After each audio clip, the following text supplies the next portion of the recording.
Ladies and gentlemen, good evening. Hamjambo. It's a privilege for me to be here at this point in time while undertaking a state visit to this great country. As you're all aware, the relationship between Kenya and China is 62 years old. In fact, it is documented that China was the fourth country to recognize Kenya as an independent state only 2 days after independence. And it speaks volumes. It speaks volumes of the strength and depth of the relationship between Kenya and China. My visit here underscores that solid foundation built over many years to cement the relationship between our country and China.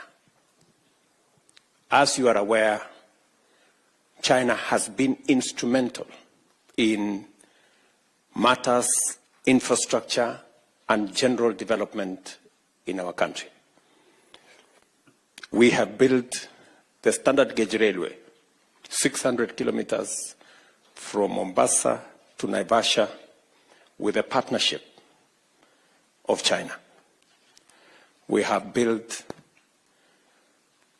the Lamu port that now has 3 berths that are complete with the support of China. We have built the Nairobi Expressway that today facilitates the journey from the airport to the CBD, a journey that sometimes would take up to 2.5 hours. Today, it takes between 10 and 15 minutes. And with China, we have also built the Thika superhighway, a piece of infrastructure that we have now extended from Thika to Kenol all the way to Maroa in Nyeri. And we are in discussion on many other aspects. I know many people here know that some of the roads to rural Kenya have been built with technology and companies supported by this country. And so we have a robust relationship between Kenya and China. And my visit this time round, being the first head of state to visit after the FOCAC meeting last year, speaks to the value China attaches to Kenya and the friendship that exists between our two countries. And we all know that there is a lot happening today globally. And sometimes people ask, and they ask me, is Kenya facing east to China, or is it facing west to the US? And I have answered that question that Kenya is neither facing east nor west. We are facing forward. And we want to build mutually beneficial win-win relationships with as many friends as possible. And my mission here this time round is to discuss, amongst many things, how we can invest in the future, not just of Kenya, but of our region, with support and partnership of friends like China and others. I have already had conversations on investment opportunities. Many people get worried that we are only discussing loans and credit and things like those.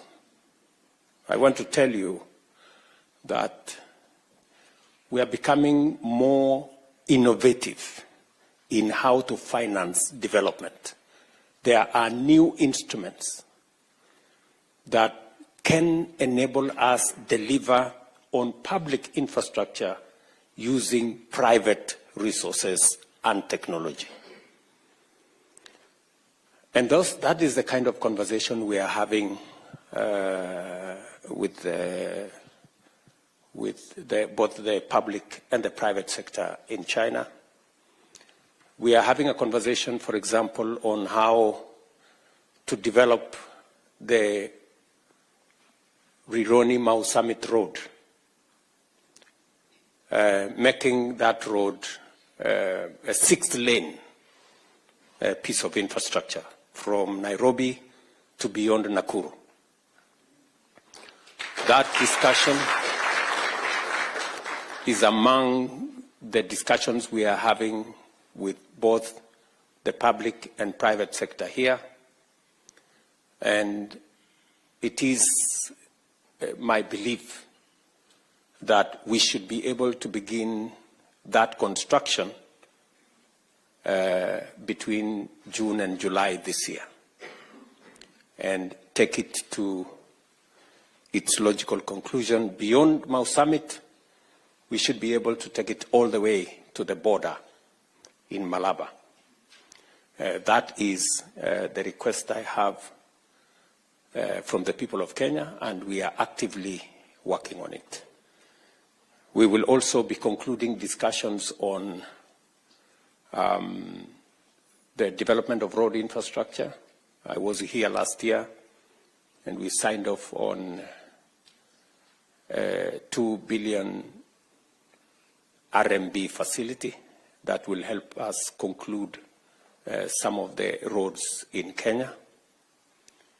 We will be discussing investments in other areas of water and how we can leverage the private sector to drive that development of infrastructure. That is why I have officials from the Ministry of Water here. We will be discussing interventions on connectivity between Kenya and China, discussing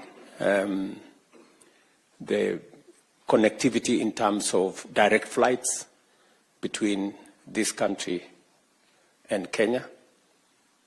Very importantly, we will be discussing trade.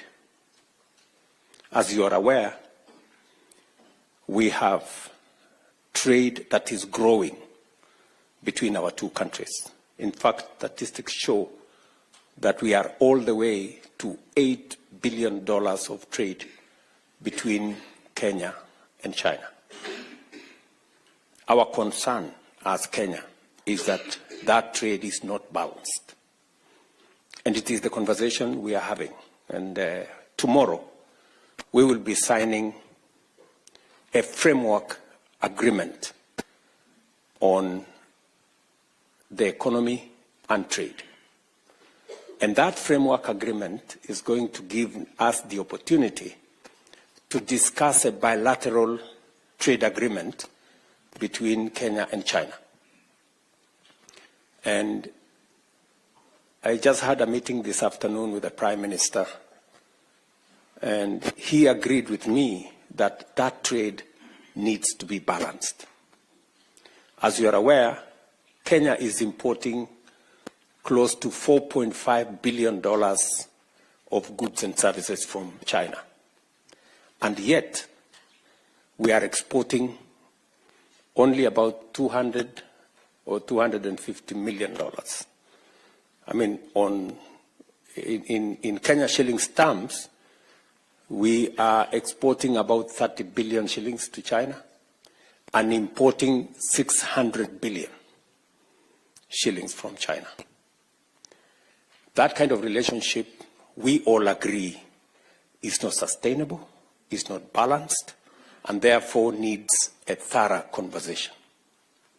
It is one of the pertinent issues that I have come to sign off the agreement, because immediately we are going to discuss on how we can bring down the barriers on market access by Kenyan tea, Kenyan coffee, Kenyan macadamia, Kenyan avocado, and all other Kenyan products into this country. It is the most feasible way for us to balance trade. As you are all aware, our tea and coffee are premium products globally.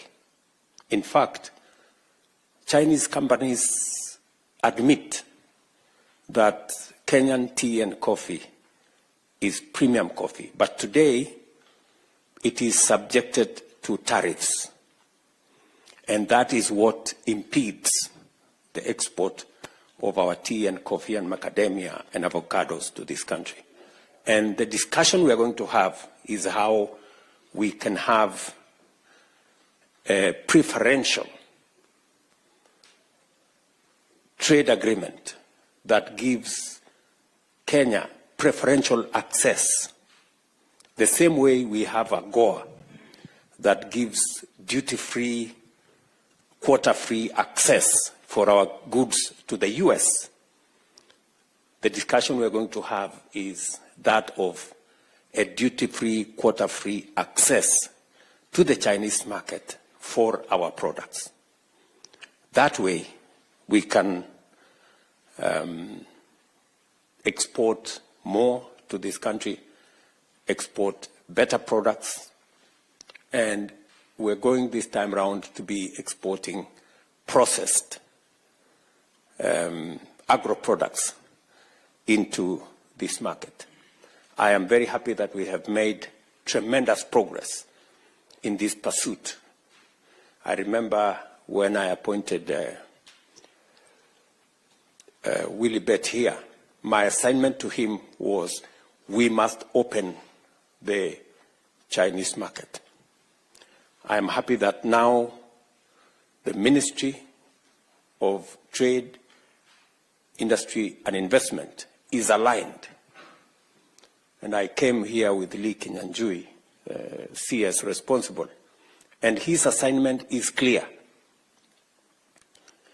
that by the end of this year, we must have a preferential trade agreement between Kenya and China that will give us market access for our products. In fact, immediately we sign the framework agreement tomorrow, Lee Kinyanjui and team might remain behind to make sure that they progress the conversation towards a preferential trade agreement shortly. And so I am very happy to be in this great city, and I want to congratulate all of you, whether you are students or professionals or business people, for daring abroad and doing what you're doing in China, either sharpening your skills in schools, colleges, and universities, or you are deploying your knowledge and expertise in the professional space here in China, or those of you who are doing business. And when I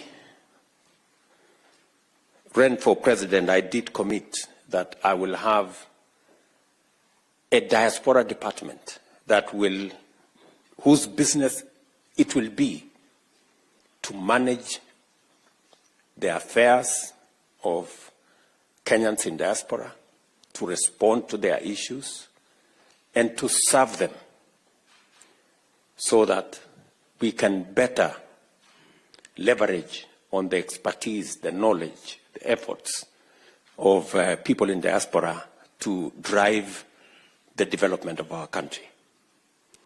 I'm very happy with what Roslyn Jogu, my PS for Diaspora Affairs, working under PCS here, and him and his team, with Isaiah here, and all the other members of that team, will continuously work with the embassy staff to see to it that Kenyans in the diaspora are served as best as we can, just the same way we work for the rest of Kenyans at home. Finally, I am sure you are following on developments back home in terms of the implementation of our program and our plan. Just so that you know, our housing program is underway. We have close to 150,000 houses being built around Kenya. Majority of them will be ready this year. In fact, I will be handing over keys to the first 4,000 units next month, and it will be continuous. You now have an opportunity working in the diaspora to buy some of those housing units. You do not have to depend on your family members or your friends, who I am told occasionally run away with your money. You will now have a place to buy a house without any hassle. And the ministry responsible for housing will let you know how you can book for a unit online. You don't need to know anybody. You don't need any brokers. You don't need to see anybody. You can book a unit online. And somebody's going to tell you exactly how that is done shortly. To also tell you that I did commit that we are going to have a different savings culture. As you are aware, since independence, we have been paying a very small fraction for our social security. In fact, up to 2 years ago, we were paying 200 shillings for everybody to National Social Security Fund. And in 60 years, we only managed to save 320 billion shillings. In fact, we have a smaller social security, smaller than Tanzania and smaller than Uganda. Yet we have a bigger economy. But I made the decision that we are going to change the regulations and the law governing savings in Kenya. Why? Because investment is a function of savings.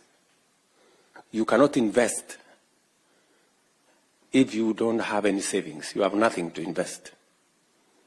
And just for your information, China, savings in China is 55% of their GDP.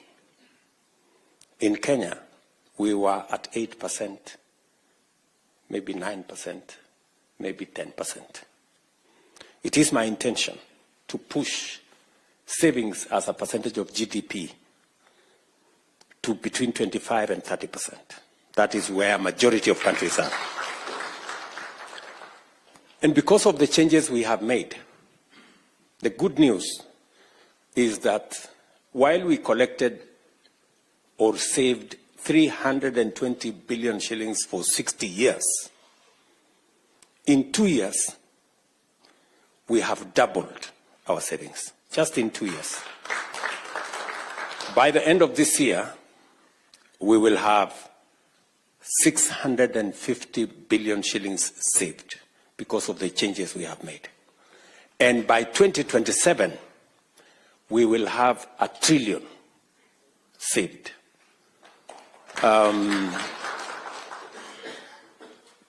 That is why I am not very popular with people who don't want to save. But for the people who want to save, they know what difference that is making. And that is how we are going to stop borrowing from other countries. We will be borrowing from our own savings to finance our own development. And if we must pay interest, let us pay interest to our own workforce in Kenya who are saving, instead of paying interest for, I don't want to mention countries where we are borrowing, where we are borrowing money.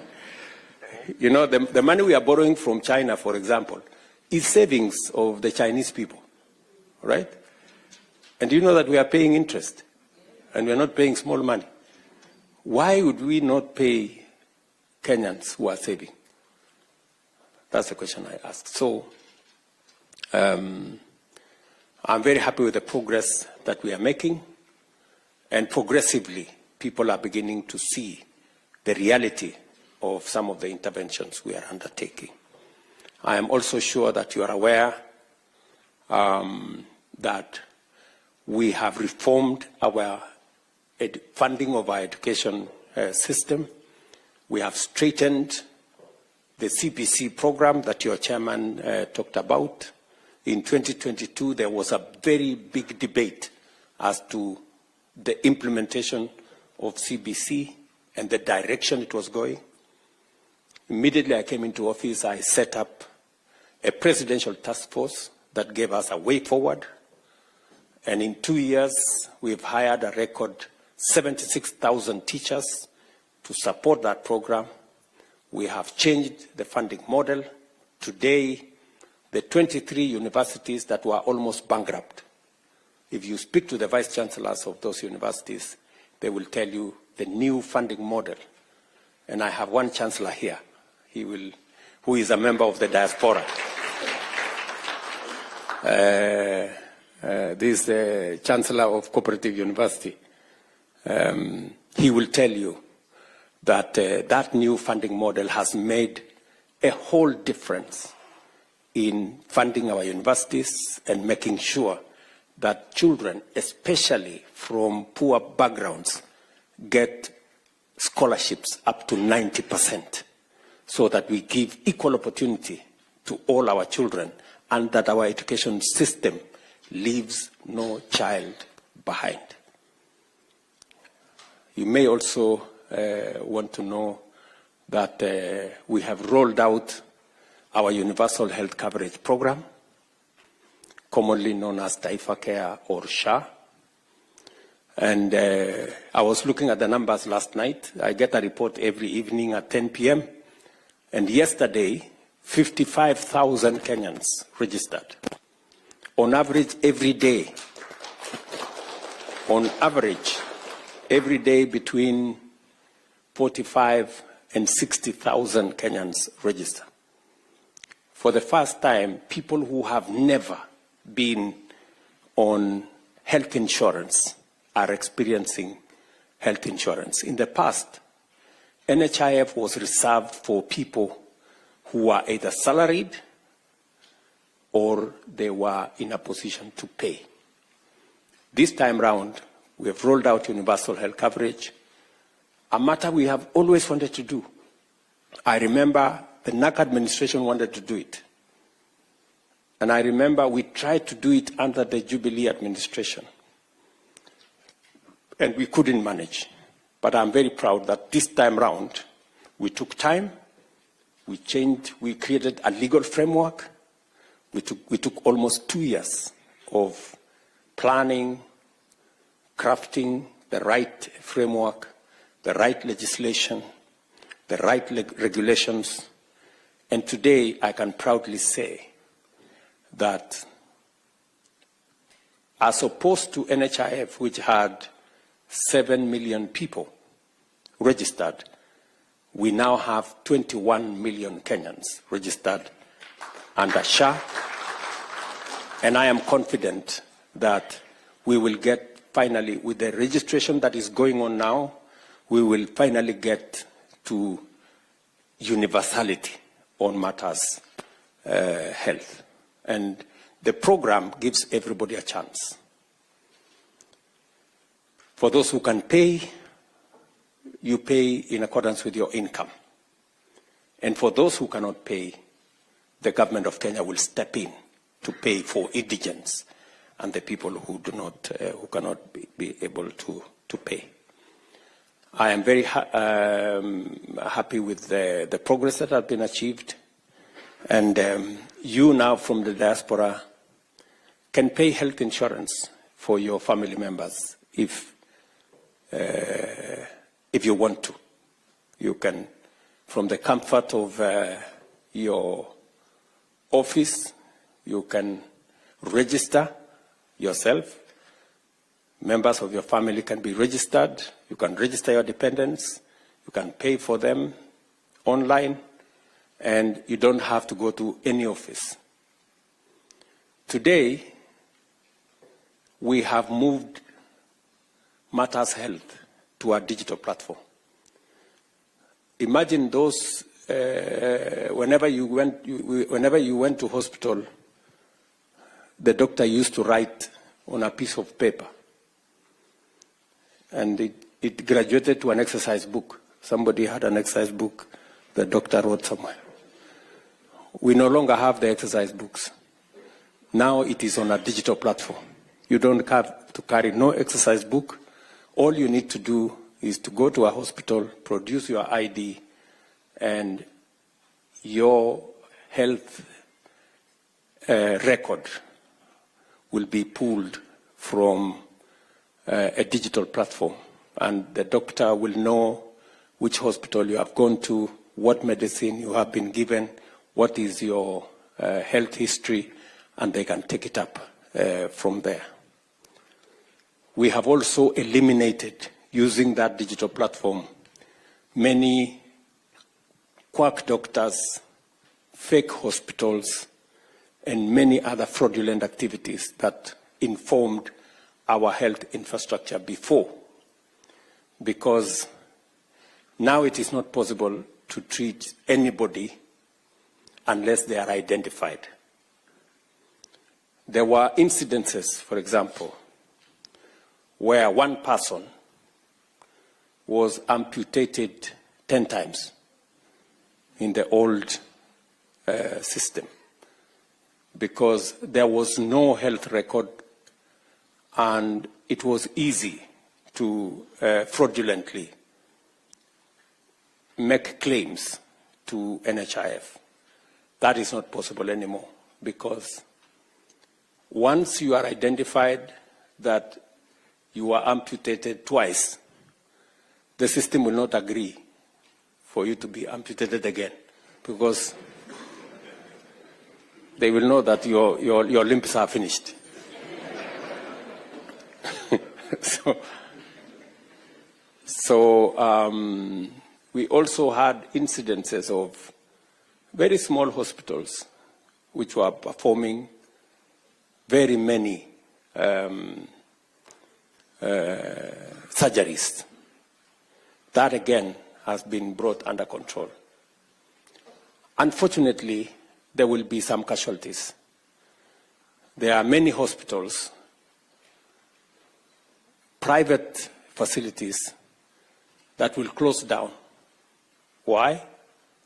Because they were built on fake claims, which are no longer available. So we can only pay under this system for a service that has been provided. It is not possible anymore to make any fake claims. And so we are making steady progress, and I am confident with the transformation that Kenya is going through.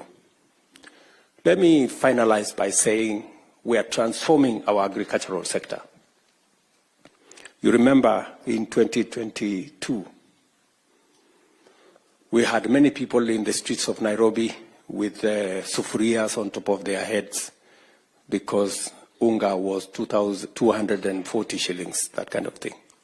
We have since reorganized that space and working with farmers with clarity of intervention, making sure that we don't subsidize consumption, as I said, but instead we support production.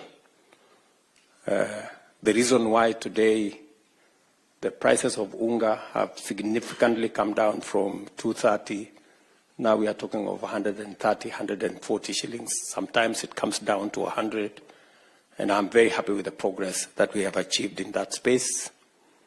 Today,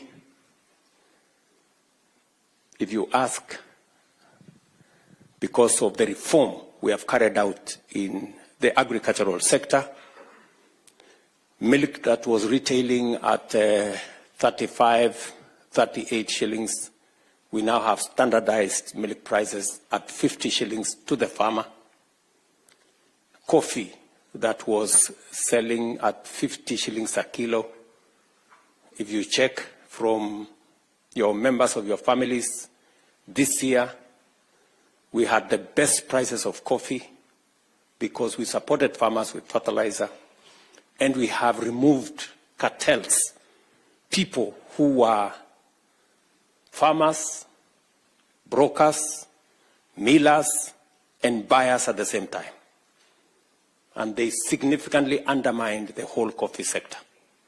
Today, coffee that was retailing at 50 shillings, 60 shillings a kilo, on average, is 110 to 140 shillings a kilo. And if any one of you is a coffee farmer, you will bear me witness. This year, last year again, we made huge progress with our tea. The year before, our total earnings from tea was 170 billion shillings. Last year, it moved all the way to 215 billion, the highest in Kenya's history. Again, because of favorable weather and because of the investments we made in promoting production of our tea sector. We have just concluded, for those of you who come from the sugar belt, the notorious sugar problem that has been with us for 30, 40 years. We've just concluded the reform of that sector. And for those of you who follow Kenyan news, the cartel in that sector was so vicious that I had to tell them, mambo ni matatu. And ever since I told them mambo ni matatu, now we have concluded the reform of that sector. And my intention is that, like the other sectors, the sugar sector that has suffered for many years, we are now going, the factories will now be able to pay farmers on time, pay workers on time, and for the first time, pay bonus to sugarcane farmers. The first factory did that last year. That is Mumias. And this year, we have concluded the reform process of Chemelil, Miwani, Mohoroni, Soni, and Zoya. And by the end of this year, you will see a very big difference. Just because of the interventions we made. Last year, contrary to what we have done all the years, we imported very little sugar. And in the next 2 to 3 years, Kenya will be a sugar exporting country. Because of the interventions we made, 200,000 acres of new land was put under sugar production, because farmers can now see that there is seriousness in the sugar sector. So this is the interventions we are making as a government. We are pulling our country in the right direction, and I am very confident that Kenya is going to be a better place for all of us. We must consistently, persistently work together towards making Kenya this great country that we all want it to be. It is not going to happen overnight. It is not going to be easy, but it is worth all our effort to make it work. I have every intention to make it work. And I am committed to transforming this, our country.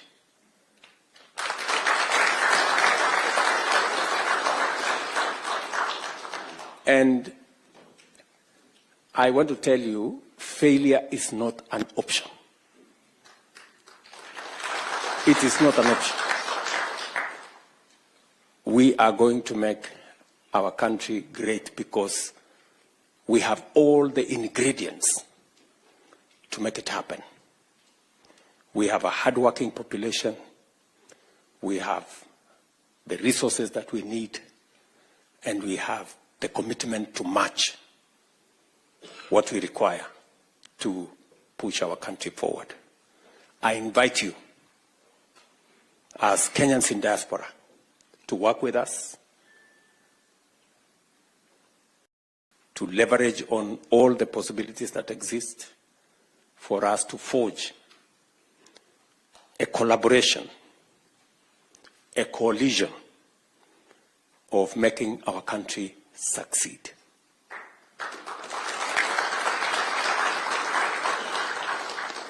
The media will not stop us. The social media will not stop us. The naysayers will not stop us. Kenya must succeed. Do you understand? We have no option. We have to succeed. So I just want to tell you that that is the way to the future. So asanteni sana. I don't want to make this a lecture. You know, I'm also a scholar, so sometimes I get tempted to speak. So let me leave it there, maybe pick up some ideas from you guys on what your thoughts are and where you think we can do better for the progress of our country. Thank you very much. God bless you. And it is my pleasure to speak to you. Asanteni sana.